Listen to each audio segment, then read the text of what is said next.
248 विधानसभा मतदारसंघ महायुतीचे अधिकृत उमेदवार विजयकुमार देशमुख यांना सोलापूर शहर गवळी समाज मेळाव्यात शुक्रवारी सायंकाळी पाठिंबा जाहीर केला। यावेळी व्यासपीठावर राम बहिरवाडे, संजय शहापूरकर, मनीषा हुत्से, आप्पा शहापूरकर, अक्षय अंजिखाने, राजाभाऊ परळकर, संतोष खंडेराव, मनोज मलकुनाईक, दत्ता लकडे, संजय जानगवळी, राहुल दहीहंडे यांची उपस्थिती होती। सोलापूर शहर गवळी समाज हा पारंपरिक भाजपचा मतदार असून मेहनत, प्रामाणिकपणा आणि कष्टाच्या जोरावर समाजामध्ये आदर्श ठरतो। कमी खर्चात आणि सकाळी उठल्यापासून रात्री झोपेपर्यंतच्या वेळेचे नियोजन आणि शिस्त हे मी माझ्या लहानपणापासून पाहत आलं, त्यामुळे हा समाज मला पहिल्यापासूनच परिचित आहे। गवळीवाड्यात समाज बांधवांसोबत एकत्र राहून मोठा झालो, आमदार झालो। समाजाच्या कोणत्याही समस्या सोडवण्यासाठी मी कटिबद्ध आहे। समाजाच्या प्रत्येक घटकाचा विकास व्हावा यासाठी मी प्रयत्न करेन, असे भाजप, सेना, राष्ट्रवादी महायुतीचे उमेदवार विजयकुमार देशमुख यांनी गवळी समाज मेळाव्यात आश्वासन दिले। आपल्याला ते सगळ्या योजना आपण आज बघतो, सगळे रस्ते सिमेंट कॉन्क्रीटचे आणि ड्रेनेज, पिण्याचा पाईपलाईन, या शहराला पिण्याचा पाईपलाईन आपल्याला 5 दिवसाला एकदा पाणी मिळतोय म्हणून दुहेरी पाईपलाईन आणलं। 2 महिन्यामध्ये ते पाईपलाईन आपल्या उजनीवरनं सोलापूरपर्यंत यायला थोडं 2 महिन्याचा कालावधी राहिलेला आहे। 2 महिन्यामध्ये काम झालं तर आपल्याला 1 दिवसाआड पाणी मिळणार आहे। शहराचा विकास हो द्या, या देशाचा विकास हो द्या, या राज्याचा विकास हो द्या, हे तर भारतीय जनता पक्ष करणारच आहे। पण तुम्हाला मी सगळ्यांना, मी माता बहिणीला आणि बंधूला सांगू इच्छितो, मी ज्या समाजामध्ये निर्माण झाले, वीरशैव लिंगायत समाजामध्ये मी जिथं राहत होतो, मी माझं लहानपण त्याच्या आजूबाजूला सगळे गवळीवाडे होते।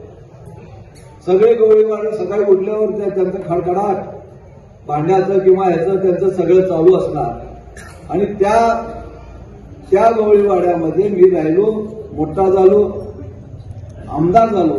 आज 20 वर्ष झालं आपला समाज, तुम्ही सगळे माझ्या पाठीमागं आपली आशीर्वाद, आपलं सहकार्य दिले। समाजाने जेव्हा जेव्हा मला कामं सांगितलं मी करत आलो, पण समाजाने एकही काम असं मोठं सांगितलं नाही की हे काम आमच्यासाठी करा, किंवा आजपर्यंत कोणी सांगितलं नाही। आपल्याकडे एकदा नगरसेवक केलं गेलं, नंतर उच्चेही नगरसेवक झाले। ज्यांच्यासाठी नगरसेवक केलं, आज ते आमच्या पार्टीच्या विरोधात आमच्या पुढे बोलताना आमदार देशमुख म्हणाले, स्वतंत्र होऊन कधी मोठमोठ्या घोषणा झाल्या, गरिबी हटाव, गरिबी हटाव, कोणी गरिबीसाठी काय केलं नाही। पण जेव्हापासून या देशाचे पंतप्रधान आपले मोदी साहेब झाले, तेव्हापासूनच या आपल्या सर्वसामान्य गोरगरिबाच्या कुटुंबासाठी हा सरकार मदतीला हात दिलं आणि आपल्या या 5 वर्षामध्ये गरिबी तर हटू शकले नाही, पण गरिबी स्तरापासून थोडं उंचवण्याचा प्रयत्न जवळपास 25 कोटी लोकांचा या देशामध्ये केला। हा सरकार सर्वसामान्य गोरगरिबाचा सरकार आहे। हा सरकार कष्टकरी मजुरांचं सरकार आहे। म्हणूनच आपण सातत्यानं भारतीय जनता पक्षाच्या पाठीमागं या देशात आपण ही एवढी मोठी पार्टी आहे, जगामध्ये ह्याच्या एवढे सदस्य कुठल्याही पक्षाचा नाही, सगळ्यात मोठा पक्ष म्हणजे भारतीय जनता पक्ष आहे। आपण या सगळ्याचं विकासाचे कामं तर होतच राहणार आहे। या सोलापूर शहरामध्ये जेव्हा आपली सत्ता आली, तेव्हा आपल्या या राज्याचे उपमुख्यमंत्री देवेंद्रजी फडणवीस होते, तेव्हा आम्ही स्वतः जाऊन सांगितलं की साहेब आम्हाला या सोलापूर शहर स्मार्ट सिटीमध्ये घाला।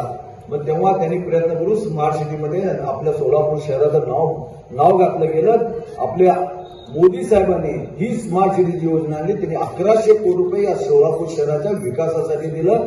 गेल्या 50 वर्षापासून आपल्याकडे ड्रेनेज, पिण्याचं पाईपलाईन, या महानगरपालिकेची परिस्थिती चांगली नसल्यामुळे बदलू शकले नाही। तत्पूर्वी माजी नगरसेविका मनीषा हुत्से यांनी आपल्या प्रास्ताविकात बोलताना म्हणाले, गवळी समाज हा प्रत्येक निवडणुकीत भाजप उमेदवारांच्या आणि देशमुख मालकांच्या मागे सक्षमपणे उभा आहे।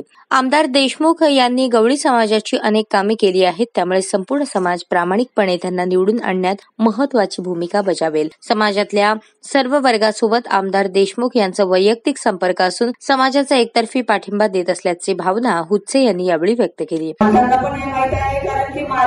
आपल्या समाजामध्येच लहानाचे मोठे झाले, त्यांनी आपल्याला जास्त जवळून पाहिलेलं आहे की आपला समाज किती कष्ट करतो, किती त्यांना रोजगारासाठी, व्यवसायासाठी खूप हाल अपेक्षा असतात। पण आपण कधीही मालकांची साथ सोडली नाहीये। याच्या आधी पण आपण खंबीरपणे मालकांना सपोर्ट केलेला आहे, पाठिंबा दिलेला आहे। यापुढेही आमच्याकडून मालकांना पाठिंबा आहे। तरी पण माझी एक विनंती आहे की आमच्या समाजासाठी मालकांनी थोडं रोजगारासाठी आणि व्यवसायासाठी प्रोत्साहन द्यावं, मार्गदर्शन द्यावं, त्यांना पुढे जागा मिळवून द्यावी व्यवसायासाठी. कारण की दुधाच्या व्यवसायासाठी बाजारपेठ नसते. आमचं समाज हा गरीब आहे, समाज कष्टकरी समाज आहे. त्यांची दुधाची विक्री नाही झाली की दूध खराब होऊन जातं. त्याच्यासाठी दुग्ध व्यवसायासाठी एखादी बाजारपेठ आम्हाला मिळवून द्यावी. आमचं छोटं समाज मंदिर आहे, महालक्ष्मी समाज मंदिर आहे. या मंदिरासाठी त्यांनी थोडा निधी द्या की आमचं एखादं छोटं मोठं इथे कार्यक्रम करता येईल. राधाकृष्ण मंदिराचा एखादा कार्यक्रम आम्हाला इथे करता येईल. आमचा पाठिंबा तर आहे, आम्ही पक्षाशी एकनिष्ठ आहोत. मेळावा यशस्वी करण्यासाठी विनोद बडवणे, बबलू अंजिखाने, अभिषेक कलागते, काशीनाथ बारसे, अक्षय साठे यांनी परिश्रम घेतले. कार्यक्रमाचे सूत्रसंचालन प्रथमेश कासार यांनी केले तर आभार नरेश लकडे यांनी मानले.